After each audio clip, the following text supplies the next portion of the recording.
नमस्कार साथियों। 13 अप्रैल current affairs लेकर आपके सामने हाजिर हैं हम, जो कि आपको आगामी हर तरह की प्रतियोगिता परीक्षा में मदद पहुंचाएंगे। तो पहला जो हमारा प्रश्न है वो है, हाल ही में सीआरपीएफ शौर्य दिवस कब मनाया गया है? और इसका जो सही जवाब है वो सही जवाब है option number A 7 April, B 9 April, C 8 April या फिर डी 10 अप्रैल। तो इसका जो सही जवाब है option number B, option number B 9 April. तो ये है हमारा आज का। और इसके साथ ही कुछ महत्वपूर्ण पॉइंट है, इसे भी आप ध्यान रखेंगे तो आपको काफ़ी फायदा होगा। जैसे कि 1 अप्रैल जो है वे उत्काल दिवस है। फिर 2 अप्रैल जो है हमारा वो है विश्व ऑप्टिज्म जागरूकता दिवस है। फिर 4 अप्रैल जो है हमारा वो है अंतर्राष्ट्रीय खदान जागरूकता दिवस। 3 अप्रैल जो है वो है हिंदी रंगमंच दिवस है। 3 अप्रैल जो है हिंदी रंगमंच दिवस है। 5 अप्रैल जो है वो हमारा राष्ट्रीय समुद्री दिवस है। 6 अप्रैल जो है हमारा राष्ट्रीय हस्त निर्मित दिवस है। और 7 अप्रैल जो है वो विश्व स्वास्थ्य दिवस है। तो इसको भी आप ध्यान रखेंगे, जिससे कि अप्रैल के पूरे वीक की जानकारी आपको मैंने दे दी। और उसमें से जो क्वेश्चन हमारा आया था वो क्या था कि सीआरपीएफ शौर्य दिवस कब मनाया जाता है, तो वो 9 अप्रैल को मनाया जाता है। साथ साथ में इन पॉइंटों को भी आप याद रखेंगे तो कोई भी एग्ज़ाम में आपको जो है दिक्कत नहीं आने वाली है। फिर अगला है हमारा, हाल ही में राष्ट्रीय महिला हॉकी लीग का उद्घाटन किस शहर में किया जाएगा? और ऑप्शन जो है हमारा वो है रांची, बी कोलकाता, सी वाराणसी, डी मुंबई।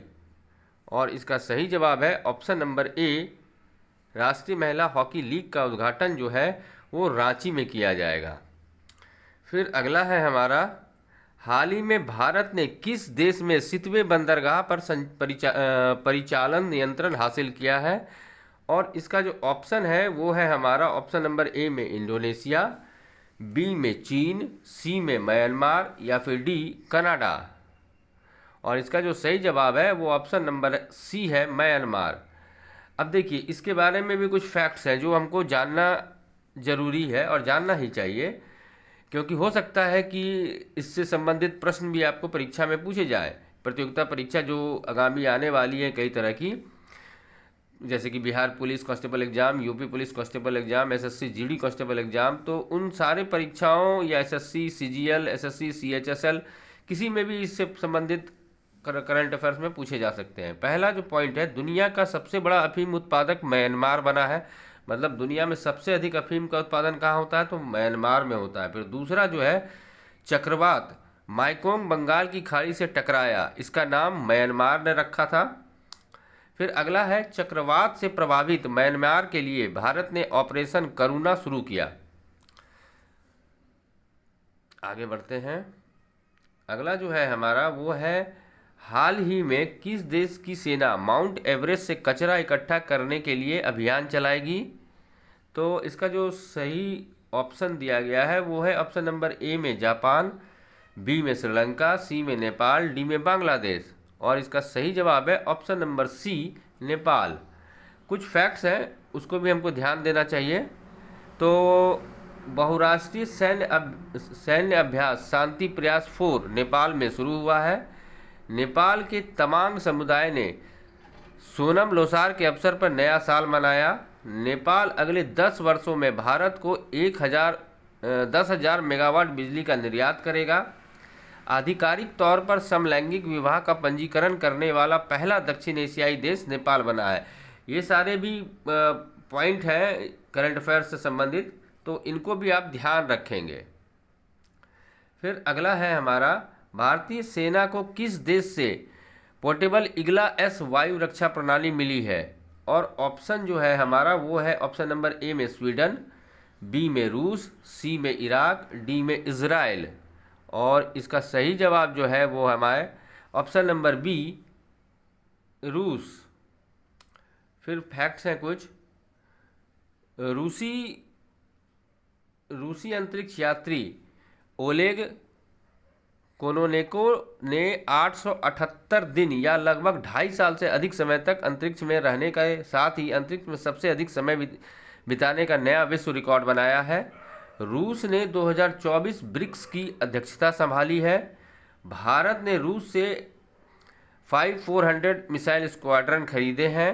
रूस ने परमाणु ऊर्जा वाली महाशक्तिशाली मिसाइल 7 बनाई है। तो ये सारे भी करंट अफेयर आपको ध्यान रखने चाहिए। फिर अगला है हमारा, हाल ही में किस भारतीय मूल के न्यूरोलॉजिस्ट को ब्रिटेन के विश्व स्तरीय शोध दल में शामिल किया गया है? और ऑप्शन जो दिया गया है आपका, ए में डॉक्टर अश्वनी केशवन, बी में मेघना अहलावत, सी में जयंत चौधरी, डी में कमल किशोर। दोस्तों, अगर इन वीडियो के आप पीडीएफ चाहते हैं तो आप हमारे व्हाट्सएप एवं टेलीग्राम चैनल को ज्वाइन कर सकते हैं। लिंक जो है वो डिस्क्रिप्शन में मौजूद है। और ऑप्शन नंबर ए डॉक्टर अश्वनी केशवन जो है वो भारतीय मूल के न्यूरोलॉजिस्ट हैं को विश्व स्तरीय शोध दल में शामिल किया गया है।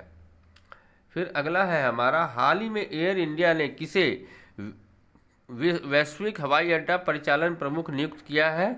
और ऑप्शन जो दिया गया है वो आपका है, ए में कमल किशोर, बी में राजीव सिंघल, सी में जयराम सनमुगम, डी में रवि कोटा। और इसका जो सही जवाब है वो है option number C, Jairam Shanmugam.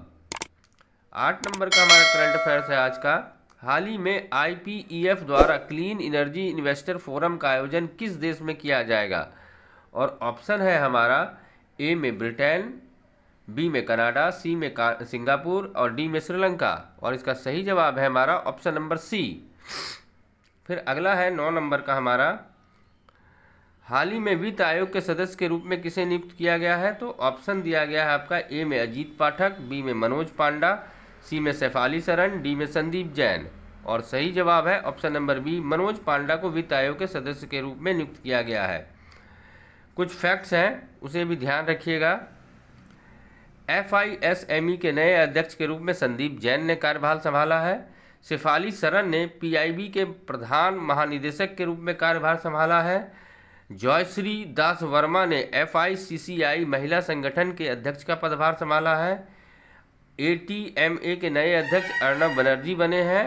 FIH athlete समिति के सह अध्यक्ष PR श्रीजेश बने हैं।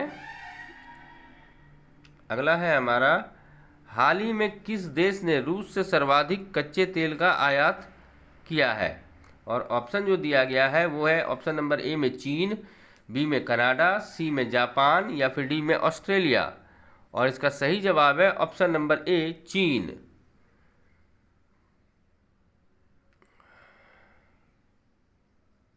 अंटार्कटिक वैज्ञानिक अध्ययन के लिए चीन ने क्विनलिंग स्टेशन का अनावरण किया है। भारतीय सेना ने चीन की सीमा पे IDD और IS सिस्टम तैनात किया है। अमेरिका, ऑस्ट्रेलिया और जापान ने दक्षिण चीन सागर में संयुक्त अभ्यास किया। चीन ने एक नया उपग्रह आइंस्टीन प्रोब लॉन्च किया है। फिर अगला है हमारा, हाल ही में ECI ने कौन सा नया ऐप लॉन्च किया है? और ऑप्शन जो दिया गया है आपका, ए में हेल्प डेस्क, बी में योर कैंडिडेट, सी में सुविधा पोर्टल, डी में रास्ता पोर्टल। और इसका सही जवाब है ऑप्शन नंबर सी, सुविधा पोर्टल। 12 नंबर जो है हमारा आज का वो है, हाल ही में किस देश ने एक नई स्वर्ण समर्थित मुद्रा पेश की है? और ऑप्शन है आपका, ए में ऑस्ट्रेलिया, बी में जिम्बाब्वे, सी में स्वीडन, डी में आयरलैंड। और इसका सही जवाब है ऑप्शन नंबर बी, जिम्बाब्वे। अगला है हमारा, हाल ही में भारतीय नौसेना हाफ मैराथन का आयोजन किस शहर में किया जाएगा? और ऑप्शन है आपका, ए में चेन्नई, बी में सूरत, सी में नई दिल्ली, डी में लखनऊ।